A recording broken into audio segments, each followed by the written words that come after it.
everybody. Hi, friends. Well, from beautiful Salt Lake City, Utah. It's Thank God I'm Atheist. A podcast exploring religion, politics, and current events from two atheists just trying to survive life in the United States. Oh my, I'm Frank Feldman. And I'm Dan Beecher. And coming up on the show today, Dan, we're going to... second half of the show, we're going to be talking about something that is very concerning to me because it basically seems like we are just wired to believe nonsense as human beings. Yeah. At least a good portion of us are. And that alarms me. I find it alarming too. Although our group, atheists, people who call themselves atheists, less likely to be afflicted by this, but we're going to get into it. Yeah. Listen, we're going into Bigfoot. We're going into psychics. We're going into like UFOs. You name it. Yeah. If you've got a weirdo belief, we're coming for you in the second half of the show. So tune in to be offended by us later. Well, all right.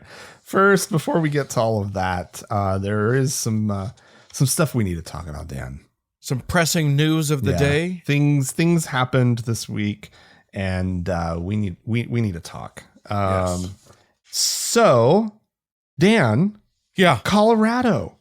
It's a state. It's next door to us. It's Pride Month in Colorado, just like it is here. Sure. Just like it is everywhere, basically. Right. It's June, which means the gays are on display for all the world to see. It's the gay display. Hooray. We're here. We're proud. I don't think that's how it goes. And we've got flags. Yeah. And we like to fly them. Yeah. And it much to the ire or much chagrin. Much to the chagrin of Colorado's Republican Party. Whoa. That has sent out an email this last week to the general to all their followers, all the members of the cult. It said, burn all the pride flags this June. That's what they said on Twitter.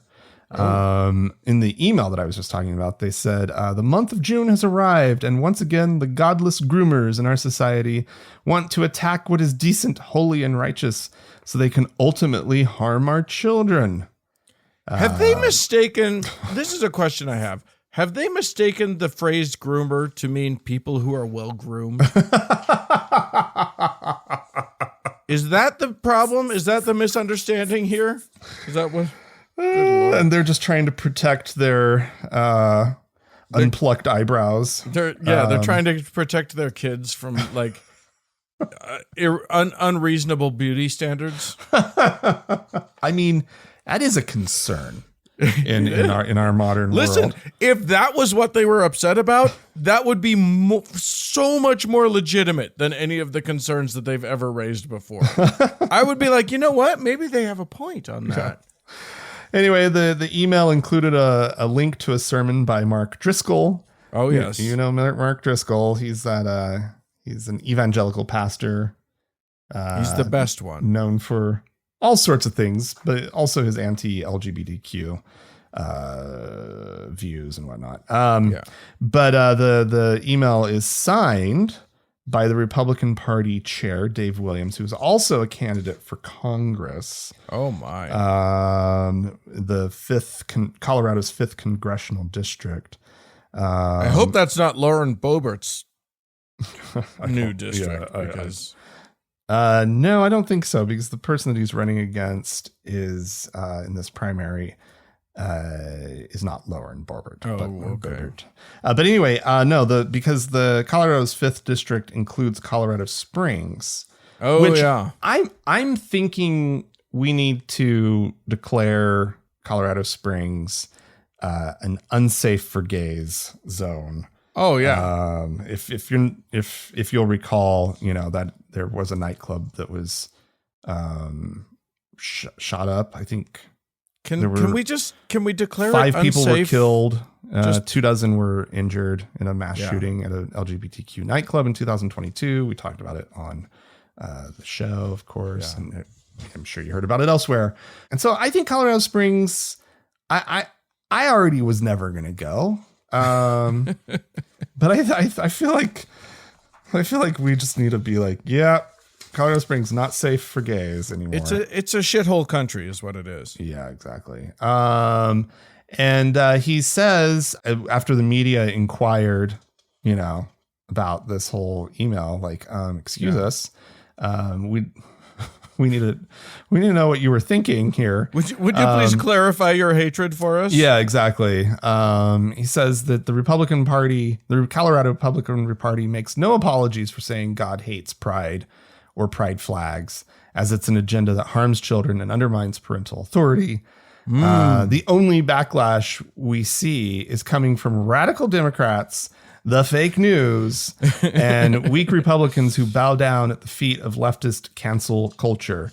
Some of those Republicans might be the Republican Party's own log cabin Republicans. Yeah. Who are standing by their stupid party. This is from Valdemar Archuleta, president of the Colorado chapter. Did you just say Voldemort? I'm pretty Valdemar Archuleta. Yeah, sure. I have been an avid critic of where the celebration of Pride has gone in recent years.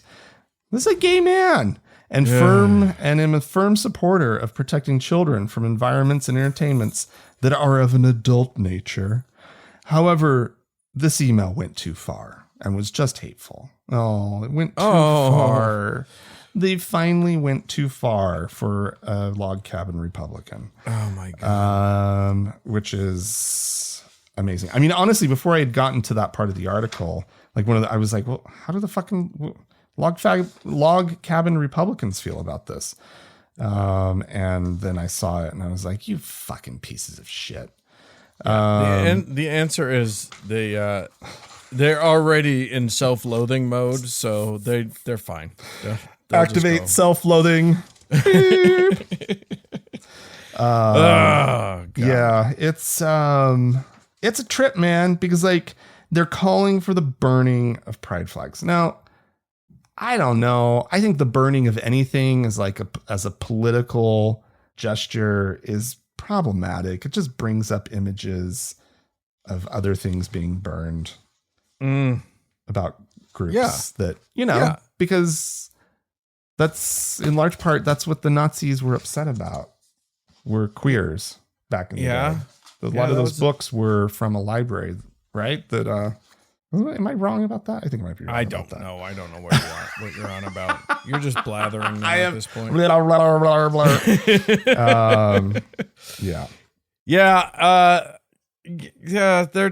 These people are not good people. And if you don't mind, I'll take that as a pivot point to more not great people. Or maybe we'll see. We're gonna dive into we're from hating the gays, we're gonna go to hating the women.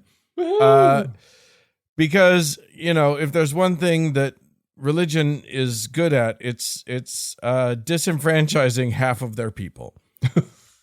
So let's start. This is a story in 3 parts. It's going to start with the Southern Baptists, who we reported last year. I told this. I took somebody else's story last year, or whatever it is we do. But last year, the Southern Baptist Convention voted to basically say, hey, we don't want women pastors. And what that ended up meaning was, and they disaffiliated with one of their largest mega churches, which is the Saddleback Church. Right. That's Rick Warren's big church. And they disaffiliated with them because like the crazy Marxist liberals that they were, they had women pastors. And now they're voting a second time. And it turns out that what that means is that if you vote one time and that tease it up, I guess. And then they have another convention the next year.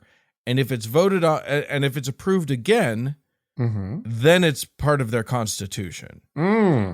Okay. So that vote's coming up. If it is turned down, it would be shocking because it turns out that has never happened. Like if they vote on it one year, it gets voted on, it gets affirmed the next year. So okay. We'll see how that turns out.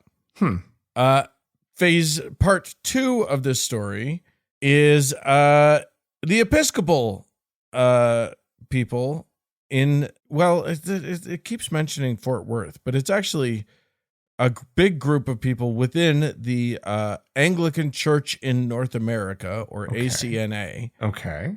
Who, now the Anglican Church, they have women pastors. That is a thing that they have. Women priests, that is. And they are fighting, and groups within it are fighting against it. There has been 300 ANCA clergy, guess which gender these ones are, who have all signed an open letter opposing the ordination of women to the priesthood. So even here in the United States, like, yeah, we knew about, like, in Africa, they don't want any of that stuff, but here in the United States, they had this letter called the Augustine Appeal that basically said that ordaining women is a slippery slope. Which is the actual wording that was used by a guy named Reverend Calvin Robinson, who is from the UK, and apparently went and spoke at a diocese that actually does allow the ordination of women, and called the ordination of women a slippery slope akin to a Trojan horse and to cancer. What the what? You want to hear the actual quote? Because it's good. He said, "This is how the liberal infestation of the church began. The doors were left open for the Marxist ideologies to gain a foothold. Gender theory, queer theory, critical race theory. It all began with feminism." Wow. He was literally removed from the remainder of the event that he was speaking at. Just because he just couldn't calm down. He just kept frothing. He was literally in a church that ordains women, and he was saying all this stuff. It's so unhinged. Marxism. The fact, like, when a priest brings up Marxism as a boogeyman, things are very confusing. But it's not just confusing in the Christian world. There's a third story that I want to fold into this recipe. Okay. Which is what's happening in Israel, where it feels like it might be going a little bit in the opposite direction, but it's not. Let's be real. It's not. We have talked about Israel's chief rabbinate before. This group, it's 2 rabbis who basically are governmental agents who decide a whole bunch of law within Israel. Okay. That, like, Jewish law becomes legal law in a lot of ways in Israel. Things like kosher standards, and marriage and divorce laws that can be really problematic for secular people living in Israel who don't want a religious wedding, but are forced to have it because the people that are running the show are this chief rabbinate, and then a group of people who elect them. But the people who elect the rabbinate are this group of 150 members. It's an assembly that like, they are the ones who elect the Israel's chief rabbinate. Many of them are let's see, 70 of those 150 seats are reserved for public representatives, including members of Israel's parliament, the Knesset. And then the other 80 seats are filled by rabbis. And those rabbis, oddly, like in a bizarre move of sort of self-serving, the rabbis are chosen by the rabbinate. So if you want to stay chief rabbi, just make sure you choose the right other rabbis to vote for you. Yeah. But there's been a big, the Supreme Court of Israel, we reported on this, the Supreme Court of Israel sort of paved the way for female rabbis to be part of that group that elects the chief rabbinate. Okay. But again, who's choosing them? It's the chief rabbinate themselves. And this is a largely like ultra-Orthodox body. Right. The ultra-Orthodox have a wildly outsized power in Israel because most of the country is not ultra-Orthodox, and yet the ultra-Orthodox run the show top to bottom. Right. So the good news is that the chief rabbi, the chief rabbinate has sort of bowed to pressure to bring in some women. So that's a good thing. The bad thing is that it's 10 women in a seat in the body of 150 members. Keep them in the minority. And those 10 women are women's hand chosen who will likely just vote as the chief rabbinate wants them to vote because it's a dumb, rigged system. Right. Oh, wow. So, even when women make small gains, do they though? That's the question. Doesn't sound like it. Yeah. Not so much. It's a slippery slope though. Always a slippery slope. Have you ever known a slope not to be slippery? Well, you want them to be. Yeah. You hope so. Yeah, they're more fun, right? Yeah, exactly. So anyway, well, Dan, here's one that this story strays slightly from our typical rules about what we pick to talk about on the show. But it was such an interesting story that I rationalized it.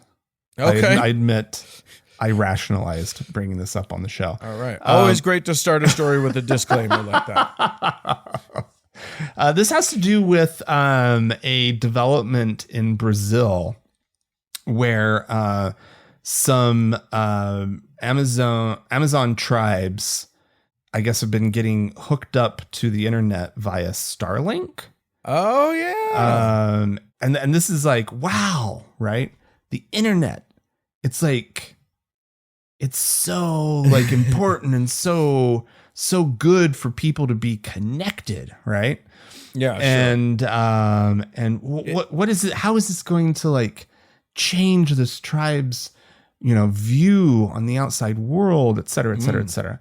Well, it turns out that, at least according to this one article, that the tribe in question has been essentially torn apart by social media and porn addiction. Oh, quote unquote porn addiction. And it's the Marubo tribe. There's about 2,000 members of the tribe. And again, this is according to the article. They've been bitterly divided by the Starlink service, which arrived 9 months ago. For those of you who don't know, Starlink is Elon Musk's satellite-based internet service. So Yeah, so it's available like kind of everywhere. Yeah, exactly. Really remote areas, you don't need any wires. I mean, it's kind of a cool service, right? It is kind of cool. And this was one of the promises of Starlink, is that people in remote areas of the world could get conspiracy theories as well as any of us. They could be corrupted just as easily as we can. Yeah. But anyway, and so, so the article is written from this perspective of, oh my God, look how it's destroying their culture and their society, and they'll never be the same because the internet has arrived. And oh, boo hoo hoo hoo. We should keep these people as a museum, right? So that something is preserved. Like, I don't even know what you're trying to preserve at this point. It's right? so funny because people fetishize primitivism. Yeah. In this bizarre way where it's like, oh no, we might lose the charming nature of these primitive peoples. Right. And it's like, well, and you don't say that about France. You don't go, oh no, if we give France the internet, what will happen to their culture? What will happen to the cheese? And as long as nothing happens to the frogwa, Dan. Right. No, like, yeah, I look at this and I'm just like, well, what culture is something that I experience, that humans experience between the people of their community, right? We create our culture, right? Yeah. It's our culture is handed down to us. We receive the culture and we live in it and we create it. And we change it. And we change it. And don't people have the right to accept things into their community, right? Yeah. As individuals even, right? That, yeah, it might change. It might change. But people are getting the opportunity to see the world, right? Yeah. They're getting access to information. And the article kind of is like, the tone of the article, I'm like, I think they don't like the fact that one of these young people in the community is wanting to move to Sao Paulo and become a dentist. Right? And I'm like, she has the right to self-determine. Right? Like, oh, wouldn't that be awful if she just chose a life that would make her happy? Yeah.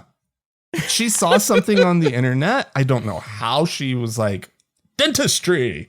Right? Yeah, like, right. That's not like, I don't see, I cannot put myself in her place. Right?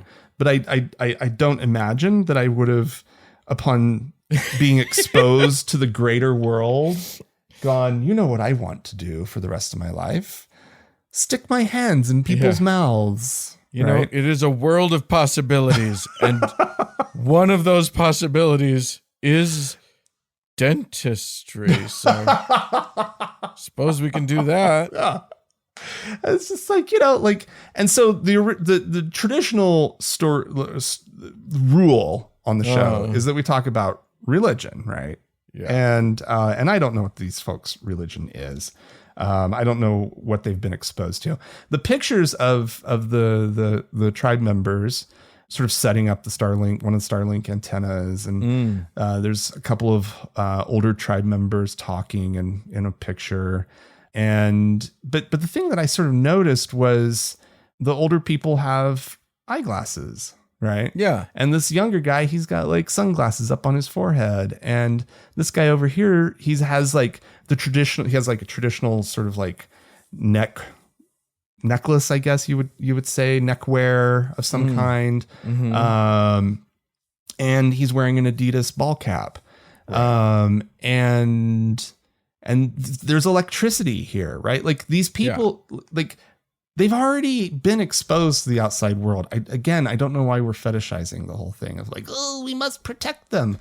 Let them make their own choices, right? Well, I mean, I think that one of the things that means that this is an appropriate story for our show is that, yeah, it might actually change how they view their folk, whatever their folk. I'm doing it. Their religion, right? Whatever their cosmology, is, right? However they see the universe.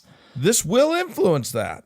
Yeah, and I think it's safe to say that the internet is a contributor. We don't know how much. We don't know like to what extent, but it is a contributor to our like society's letting go of our traditional religions. Yeah. And I think people are not okay with that. Right.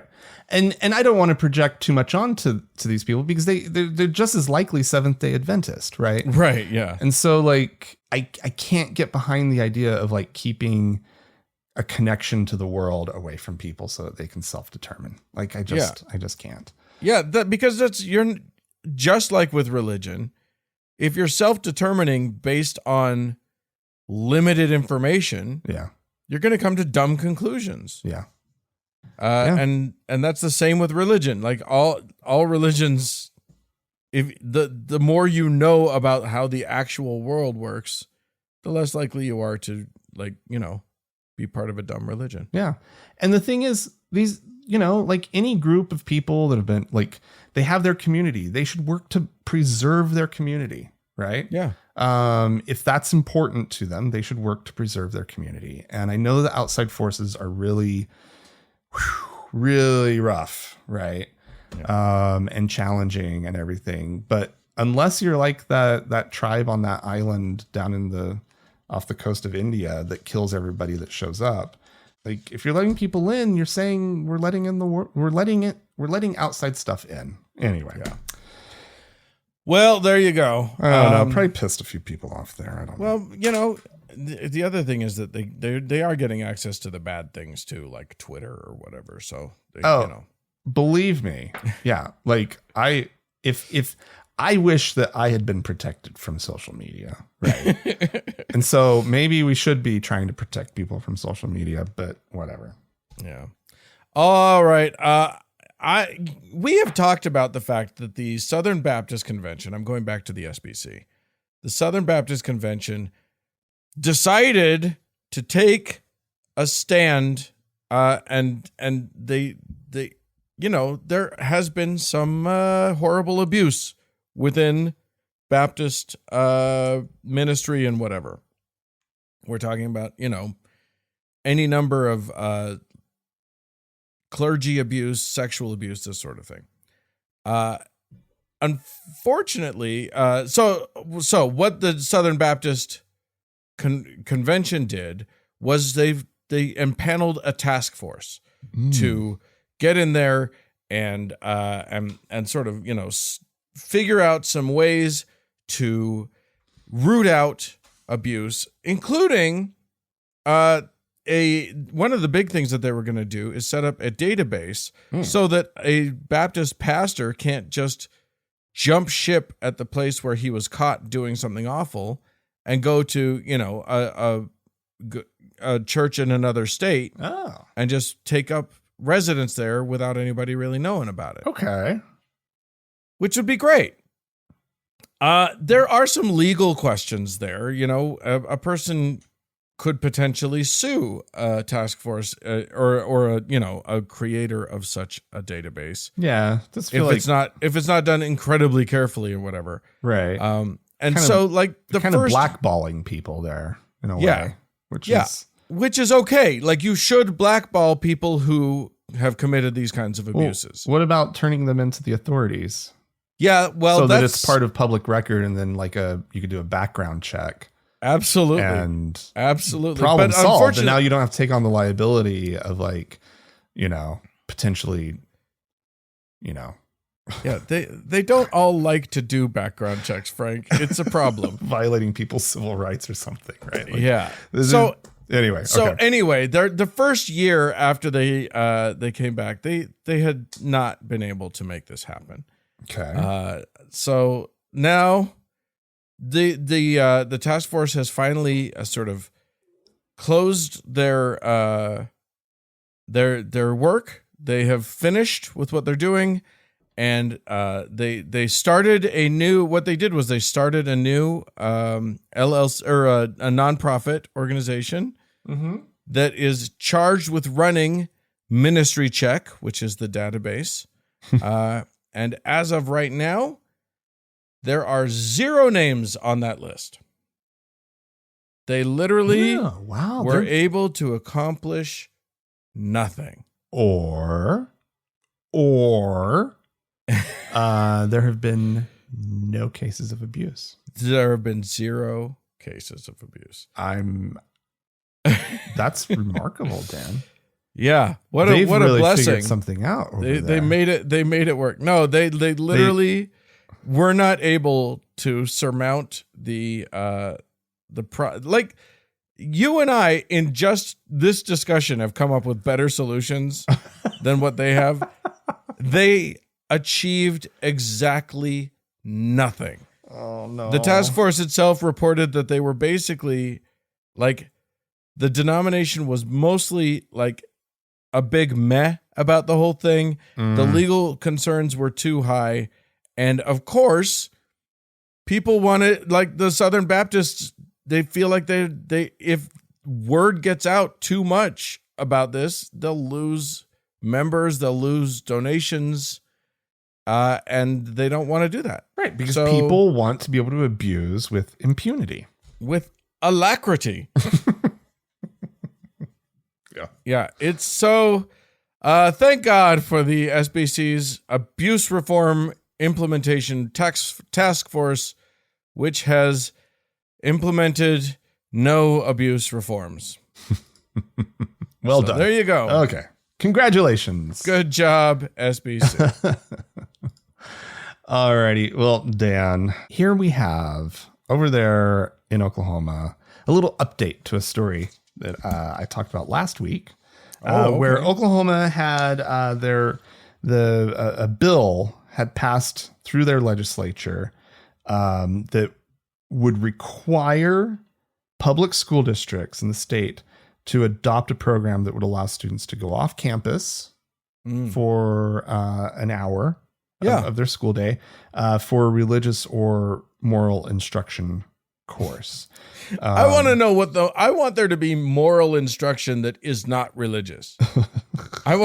There's just somebody offers a moral class. That would be great. Morality class. Great. Actually, a morality class that was actually a real morality class. Yeah. Could be taught in the schools without violating any sort of establishment. Well, that's problem. true. But nonetheless, in order to learn morals in Oklahoma, you have to go off the school district or off the school grounds. Anyway, so the governor signed it into law. It is real. And the Satanic Temple has rushed in. In fact, why did I know that was going to be the next words out of your mouth? I know. They actually they had warned the governor in advance. They were like, if you sign this, you know what we're doing, right? And I guess they got a little bit of media about it. Don't thank you. Actually, because it's Satanic Temple, they're like, oh, thank you for letting us do this, right? But essentially they're like, listen, we're going to come in and we're going to establish our Helian Academy of Independent Learning, or HALE,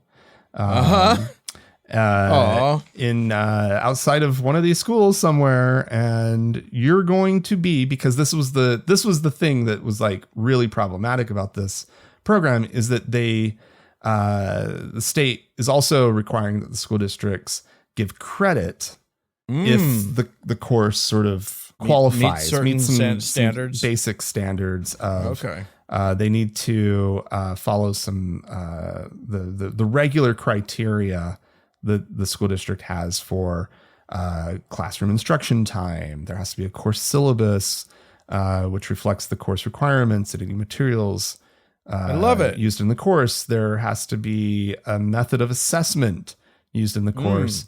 And they have to sort of list out the qualifications of the course instructor, even though the course instructor does not need to be a licensed, educator of any kind. Yeah. Or have any training in being an actual.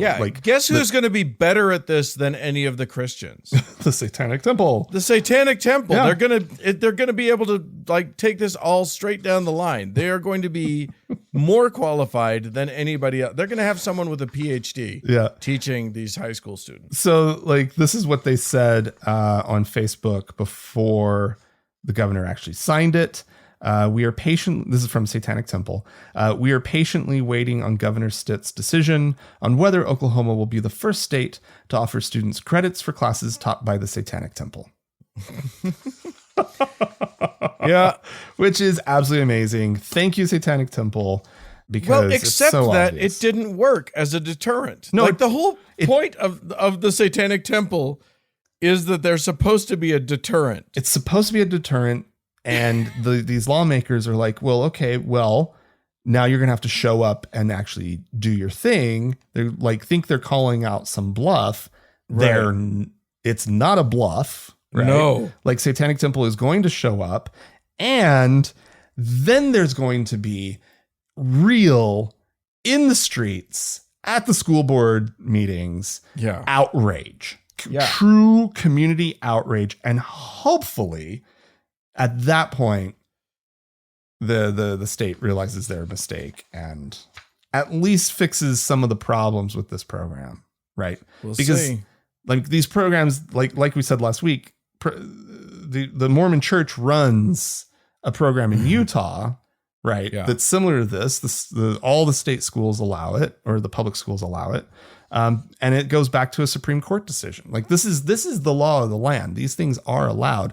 Oklahoma's is problematic, extra problematic, I guess I should say, because because the kids can get school credit for religion classes, that is just the line that cannot be crossed. So, anyway. Yep. Well, that's problematic. But my last story I'm going to do is about a school issue that is, I think, much more problematic, and we should be much more worried.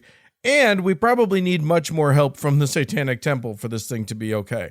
Okay. And that is, there was a recent article from the Washington Post where some investigative journalists went and looked into school voucher programs in the United States. Okay. There are a handful of states, a bunch of states that have very robust voucher programs. And the idea behind these voucher programs is that families can get vouchers for students to go to private schools rather than public schools. Right. Meaning that sort of they've set a value on that child's public education, right? And and instead of the public schools keeping money for a kid that they're not going to be educating because the parents want to put that kid in a private school, they're transferring public money to a private school, because that's what these programs are for, which is the nicest highly way to problematic to begin with. Right. Yeah, it is. It's deeply problematic because it does take money away from the public school system. Yeah. But, there are arguments to be made about disabled students getting, a more tailored education, and, poor students who don't have access to private schools, that maybe that would be a more appropriate place for them to learn, but they can't afford it or whatever. These vouchers are not the amount that these vouchers, they're not giving them the $30,000 a year that they would need to put their kid in a really good private school. But some of them offer up to $16,000 per student. Do they really? Yeah. Jesus. It is a not small amount of money. And that's per student per year. Oh my God. Here's the thing though. It's not like this is just going to good schools or specialty schools. It's going to religious schools, and it's going there, so this public money is going to religious schools, and it's not a small percentage. In Wisconsin, which is one of the states that has a fully funded, like every kid qualifies for a voucher if they want it. There are about 55,000 vouchers given that were given this school year. Do you want to guess the percent that went toward religious schools? Oh my God. Probably like 90%. 96. 96%? 96%. So it's all going to a lot of it's going to Catholic schools, probably, right? But a lot of it's going to evangelical schools. And then there's evangelical schools. Like in Ohio, it's 91%. And unless you take out vouchers for students with disabilities, autism and other disabilities, at which point it jumps up to 98%. Jesus. Indiana, 98%. Holy crap. Florida has spent more than $3 billion on school vouchers. And at least 82% of that is going to religious schools. Imagine how much better their public schools would be if they'd kept $3 billion in them. Yeah. Yeah, like this is a many billions with a B dollars worth of problem. It's all like billions and billions of dollars are going to private religious schools. Are there standards for these schools? Not necessarily. Right. Literally, this is the dumbing down of America writ large. Yeah. This is a specific plan to indoctrinate rather than educate. And it is working like a charm. Utah is one of the states where basically every child is eligible. Yeah. So Wow. there you go. And we some smarties here in Utah. Yeah. Well, there's really smart people everywhere, but we're making sure that at least if they're smart, they're not educated. And that's the goal. So and it hasn't been a huge strain. It hasn't at this point yet become a huge strain on the public school system, except that it is. Like, here's the problem is that it's quickly going to start becoming a crisis in the public school system. Our public school system is wildly underfunded already. Right. Wildly underfunded. And Right. these are the states where it's the worst. Yeah. And that is on purpose. They underfund, they make it intolerable for teachers who then have to either, find a different place to go teach or just, they just get the least qualified teachers possible. People who can't get decent jobs anywhere else, I guess. Because the teachers are, they don't pay the teachers well. They don't get, teachers are begging for copy paper and markers for their whiteboards and stuff. They don't have appropriate materials. It's a disaster. It is a crisis of education in our country. Don't move here. I guess that's part of the thing. Wow, the anti-immigration stance of no, it's Damn save Beecher. yourself. It is. This is not the place you think it is. Migrate somewhere else. I promise. Yeah. Oh my God. All right. Well, with that controversial statement having been made, if you, dear listener at home, would like to comment on anything we've been talking about, we'd love to hear from you. Feel free to write into us, podcast@thankgodimatheist.com. or call and leave us a voicemail message. We'd love to hear from you. The telephone number is 424-666-8442. Stick around. There's more show coming up.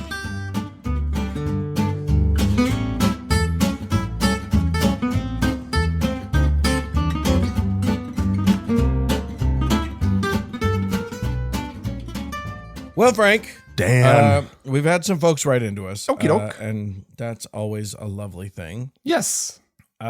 Another Dan, a Dan other than myself, has written in to say, when I heard you guys talk about Haiti, you'll recall we had a discussion about Haiti, I felt compelled to respond. I've been going to Haiti regularly since 1994, and I'm fluent in the language. Huh. Anyway, it's been clear to almost every NGO, non-governmental organization, that in Haiti, that any operations have been too dangerous for American staff for several years. Oh. Remember, we talked about a missionary couple that should never have been there that got Right. sadly killed. Yeah. The most recent unrest essentially started in 2018 when the Haitian government agreed to an IMF demand that they eliminate most fuel subsidies in exchange for a $96 million grant.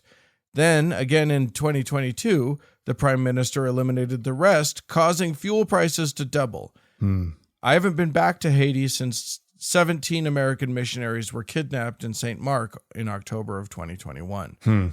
Everyone I work with in Haiti knows it is just too dangerous right now, even for those of us who've been going for decades and are fluent in the language. The first thing my friends and I said to each other when we heard about the murders of these two Americans and one of the Haitian staff was, what the hell were they thinking going to Haiti right now? I really hope I can go back someday. Haiti is really an enchanted place with so much beauty and history and culture. Yeah, sad. That's yeah. But don't go to Haiti. Like now is not your moment. Missionaries. Steven wrote in to say, hi, Frank and Dan. Great show. Keep up the good work. I am located in the UK, and the BBC has a regular documentary series called Storyville, which highlights many current affairs issues. Recently, they aired a 90-minute episode called Praying for Armageddon about the influence of evangelical Christians seeking the second coming of Christ. Yeah. I found the entire episode extremely alarming, and particularly the drive to an apocalyptic endgame proposed by Robert Jeffress, Rolf Drollinger, Mad Lauren Boebert, and others in the immediate theological advisory and prayer group surrounding Trump. I would be interested in your perspective, given your geographic and ideological grasp on what's really happening in the US of A. Ugh. Look, it's not good here. Stay away. Stay away. Well, don't stay away. You can have a good time here. But yes, people are literally hoping for the end of the world. They assume it's coming. They're certain that it's right around the corner. It's why they're gleeful. They're fucking giddy about what's happening in Israel. Yeah. Because they think that it means that the second coming of Jesus is going to happen any minute now. It's so close, Dan. They don't give a fuck about Israeli Jews. They don't give a fuck about Zionists. They hate that shit. Yeah. They hate Jews. But they like Israel, and they want Israel. They want it. They covet it. They think it's this theirs. is how they're going to get it. Yeah. Yeah. They think, once the battle is won and, all of the Palestinians have been genocided or whatever, then Jesus will appear on the Mount of Olives and suddenly everybody's, we win. Yeah. I don't know, Dan. Are they right? Things sure are lining up. It feels... If Trump wins again, they might be right. They might be right. If Trump wins again, it might literally be the end of the world. To figure some things out. Yeah. Yeah. Might need to reconsider a thing or two at that point. It won't be because of Jesus, but sure. It might be. They'll have succeeded in ending the world. Yeah. It's just the whole Jesus thing ain't gonna. They're gonna be really disappointed, and so will the rest of us, because it was kind of a nice world. It wasn't great, but we had an okay run. It was okay. I don't think we did great. I think we're okay. Dan, we're okay. If the people left, if there was no more people, I think the earth might be better off. In what sense? It's a big rock with some water on it and an atmosphere, right? It is what it is, right? Yeah. At this point, I'd trade us for polar bears. I think they're a better species in general. Well, nonetheless, they might get what they've always wanted, but yeah.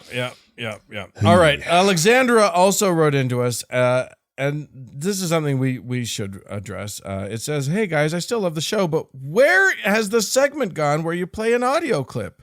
That's my favorite part. To hear some idiot spouting hilarious nonsense and then for you to roast them. It's been missing for a few weeks, and it makes me sad." We aren't idiots enough saying nonsense. Our job is the roasting part of it. Why don't you say something and I'll roast you for it? No, here's the thing. We are unfortunately slaves to the algorithms of the world, like everybody. Yeah. Yep. And so we made a very difficult decision for ourselves, which was because one of the fastest growing venues for podcasts is unfortunately YouTube.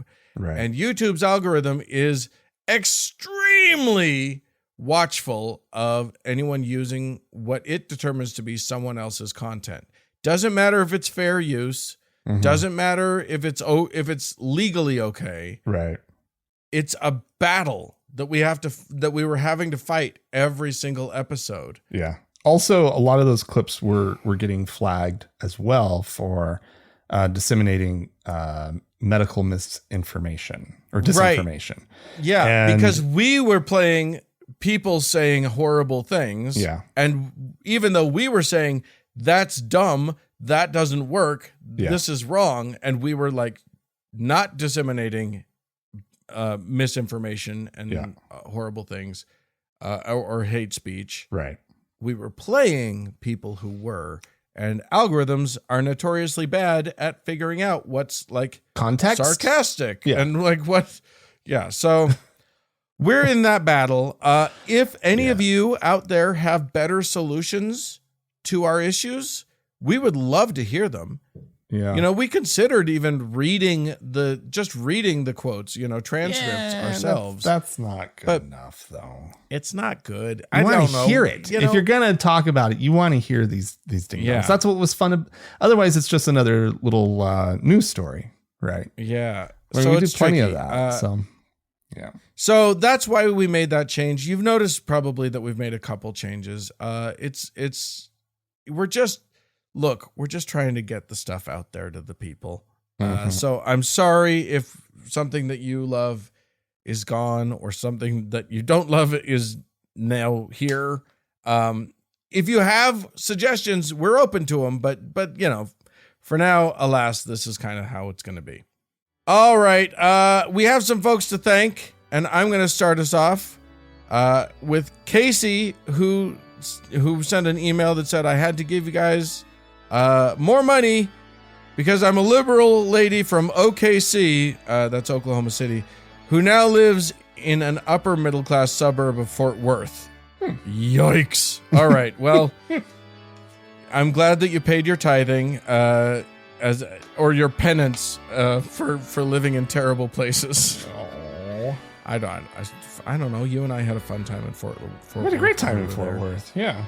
Anyway, thank you so much, Casey. Casey is now priest. We're gonna say that Casey is a priest in our nice in our magical priesthood. That is cool. All right. Yeah. Well, we also have a couple new patrons, Dan, over on Patreon. These are people who went to our website, thankgodimatheist.com/donate.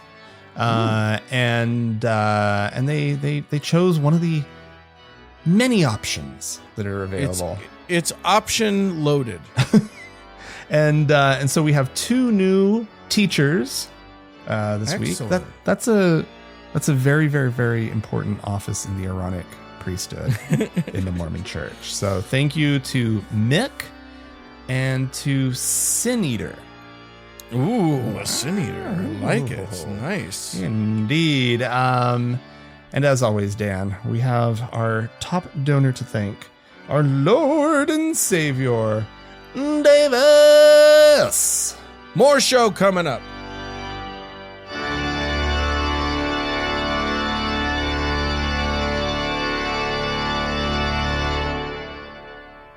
Dan. Look behind you, Frank. Oh no, what is it? It's a demon. It's a Reiki. I don't know what it is. Sasquatch. There's crystals. Oh, so many. Something. Oh, I love the crystals are so pretty, Dan. Don't you love a good crystal? I actually genuinely do. I think they're pretty. And it really hurts me that they've been co-opted by the ding dong woo people. I know. It's because that is a genuinely pretty rock. Yeah. And I don't want anyone thinking that as I appreciate that rock, that I have assigned it any kind of dumb meaning. Right. Because like if you, Dan, let's say you decorated with crystals. It was kind of a theme that you were going for, and you had all these like crystals everywhere. Yeah. Yeah, people would assume some things, Dan, about you. They would indeed. And this sort of came to us thanks to a little study that a professor at Chapman, is it Chapman University, Chapman College? I can't remember which one it is. Chapman. Anyway, Chapman. It's just at Chapman. their Institute for Religion, Economics, and Society. It's a university. And anyway, this study sort of was looking at sort of how there's been sort of a rise in paranormal belief in America. And this would be not paranormal activity, you ding dongs. It's just the belief in those things. Just belief in them. Right. I mean, these are people who believe in ghosts, hauntings, apparitions, new agey things, psychics, mediums, astrology, ghost contact. Also people who believe in Bigfoot, the Loch Ness Monster, Chupacabra, anything like that, UFOs, anything that's sort of unexplained phenomenon. Also prophetic fake. dreams, healing sounds is on the list. I love a good healing sound. Oh yeah. Tarot cards, of course. Obviously, some of these things are things that we've talked about before on the show. Sure. But what is interesting about this particular sort of study is some of the conclusions that they are making about the how it might be sort of the shifting systems of faith that's sort of moving around in America, right? People leaving churches, so forth. The rise of the nuns is how we would talk about it. That this is actually fueling a rise in paranormal belief. This has opened up a vacuum where people who just fucking need to believe something, right? Yeah. Are filling it with this crap. Here's some numbers before we get into just the conversation that we want to have about this. Here's some of the survey's findings. 25% of Americans have read or researched the world of ghosts, hauntings, and apparitions. Men are more likely to connect with the paranormal via cryptozoology or animals of folklore. Of course they are. This is the Bigfoot stuff. Yeah, that's Bigfoot. Monster. Yeah. Women are more likely to connect with the paranormal via New Age connections. That's psychics, the crystals. mediums, crystals, astrology, tarot cards. 67.9% of women, and 63.3% of male respondents report a belief in Atlantis. In fairness, Let that sink in. I think they probably don't know what it is. And they're just like, isn't that a city somewhere? I heard about it. Of course, Atlanta. I've been to the airport. I fly Delta all the time, and I flew through Atlantis. I'm sure of this. Anyway, and then let's see, 59.1% of women respondents and 52.1% of male respondents report a belief in haunted places. Right. So this is mainstream. This is majority of Americans are believing in stuff that is just as stupid and just as unbelievable as the religious beliefs that they've just recently left behind. Here's the they're layering on top of it, right? Yeah.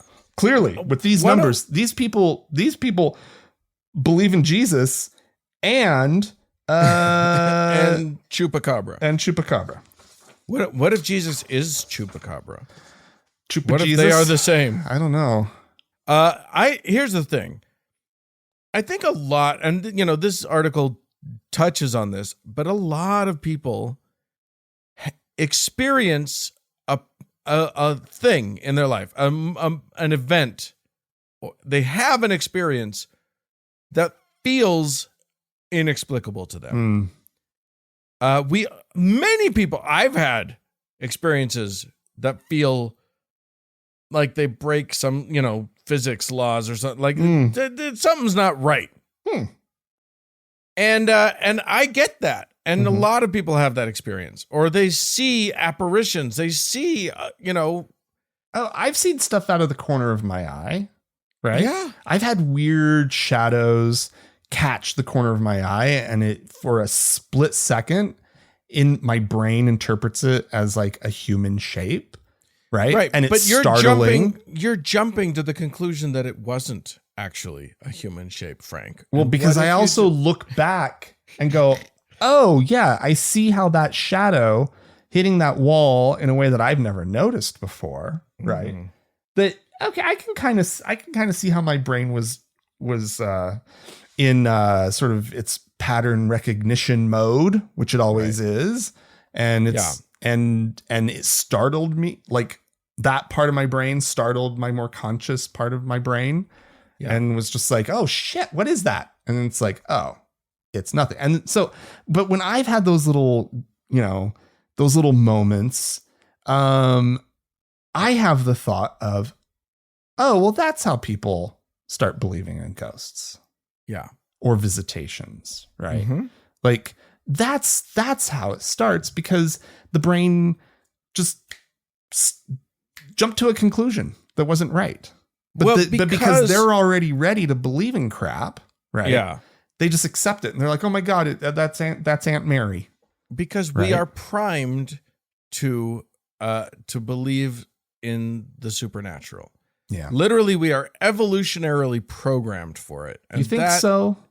Well, it's the agency detection thing, right? Okay. Like this is the argument is that when we were primates that were of smaller brain, it was an advantage if you looked at the tall grass and it started to move, you were at an evolutionary advantage to just decide there's an agent that's moving the grass other than the wind. There's something in there that could be dangerous to me. Sure. Okay. So I'm going to take evasive action of some sort. And those people lived longer. Those apes lived longer or lived better than the ones who weren't programmed to decide, even, whether or not there's an actual agent in there. Sometimes there is, and it was a snake and it would kill you. Right. So the ones who avoided that thing did better. But unfortunately, that meant that what got programmed in was, if you see something that you don't have an understanding for, assume agency. Assume that there is an agent that is causing that. And we have been battling that dumb brain thing ever since. Right. And the other thing is that, like you mentioned, we have pattern recognition software that is programmed specifically to put anyone who's looked at a cloud and been like, that's a person's face, right? Or a rock and been like, that's a person's face. We know that that's not a person's face, but our brains are programmed to put, people faces onto things that could remotely look like a people face. Yeah. Remarkably so. Right. So you combine all of those things, and then you do things like, pump natural gas into homes. And then sometimes when that happens, there's a leak and people start to hallucinate like people sitting on their bed, or, there's any number of reasons why that happened before natural gas, right? Like people, there's also things like people have sleep paralysis. And one of the common things that happens with sleep paralysis is that you imagine an entity sitting on your chest or whatever. I really wish you hadn't mentioned sleep paralysis, because now I'm going to have a night of sleep paralysis. Oh, I'm sorry. I hate. I've experienced it a couple times in my life, and it is horrifying. Yeah. Like it's absolutely, and I haven't experienced sort of the hallucination part of it. It's just the I can't move part of it. You wake up and you're unable to move. Yeah. I've never had that experience, but it's another thing where people literally they hallucinate an entity, usually in human form. And having experienced it, I totally get it. Right. And it feels real to them. Yeah. And if you get enough of these stories brewing around, where people actually saw something, even if it was hallucinated, right?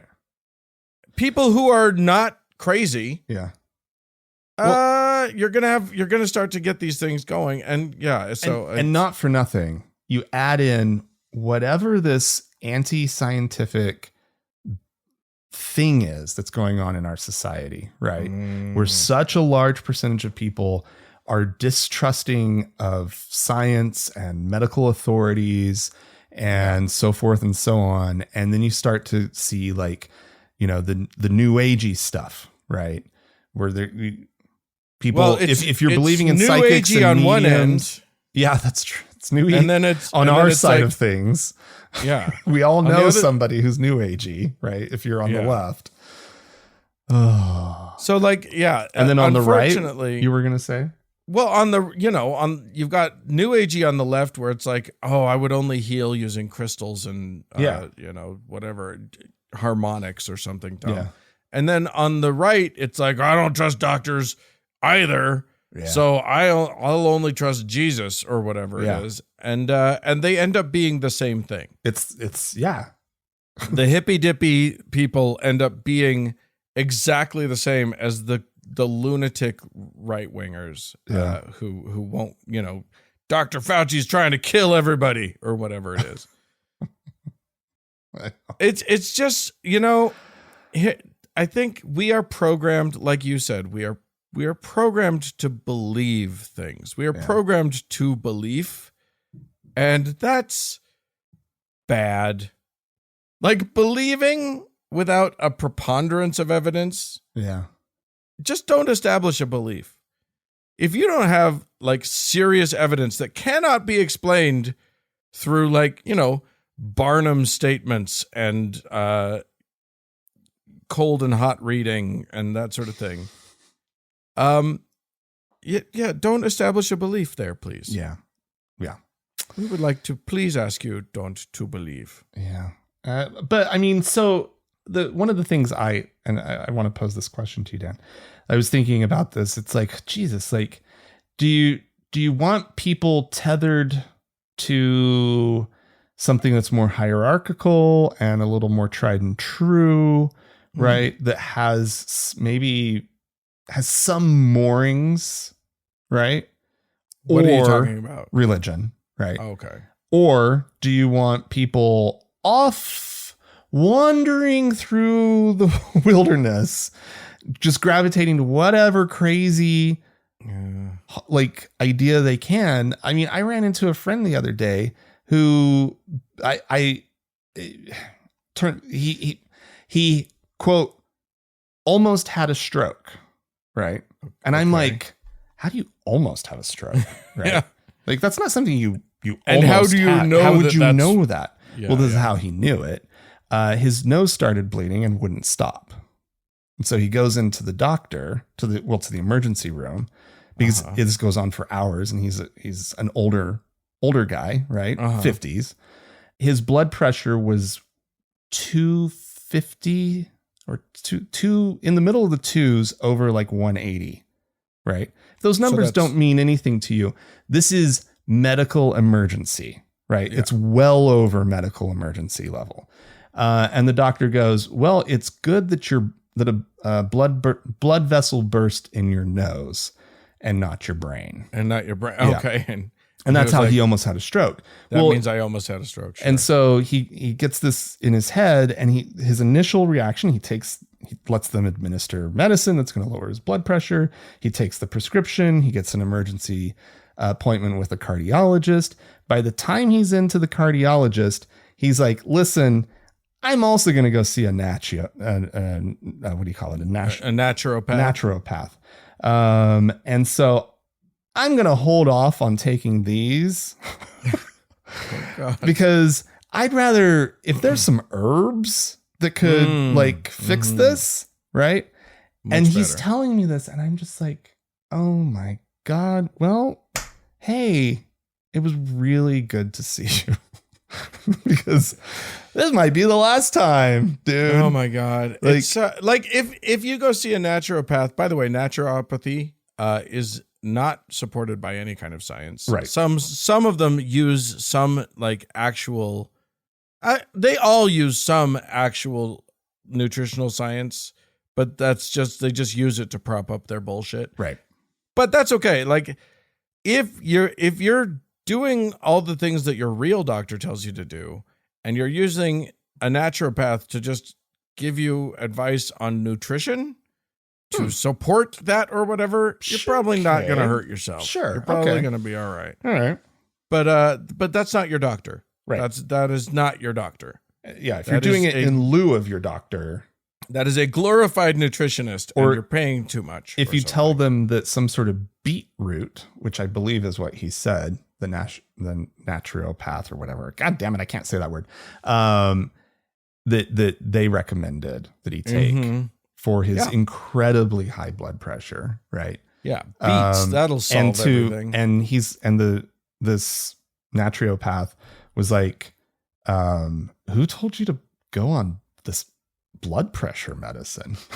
Oh, what idiot! And he's just telling you that. Yeah, and the guy's like, "Oh, don't listen to them. Don't listen to them. It's just big pharma, right? That whole conspiracy theory. That modern medicine is a grand conspiracy theory. I mean, modern medicine isn't like the be all and the end all. It's still like, we're going to look back on it in 30 years and be like, oh my God, primitive. But it's the best we've got right now. It's as good as it gets. And that's what's important, is that you're getting the best that scientists and medical professionals have come up with to bring your blood pressure down to something reasonable. Anyway, this is a guy, I really like this guy. I always have.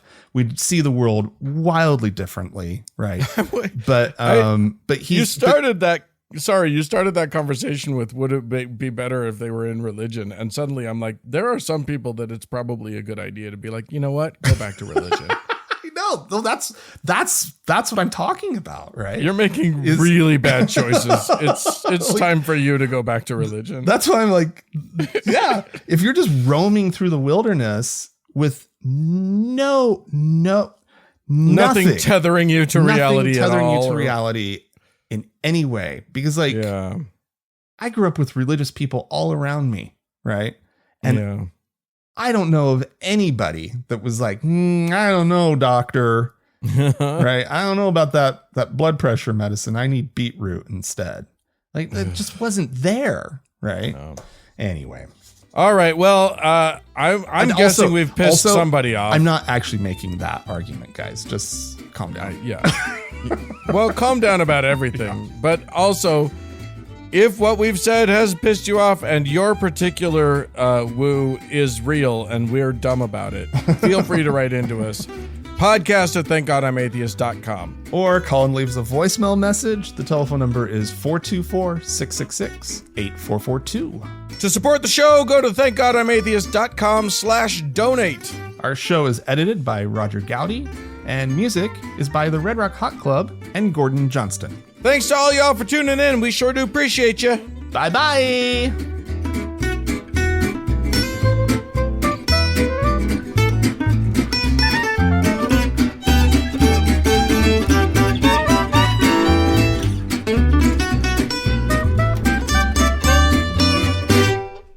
Thank God I'm Atheist is a production of TGIA Media, LLC, copyright 2024, all rights reserved.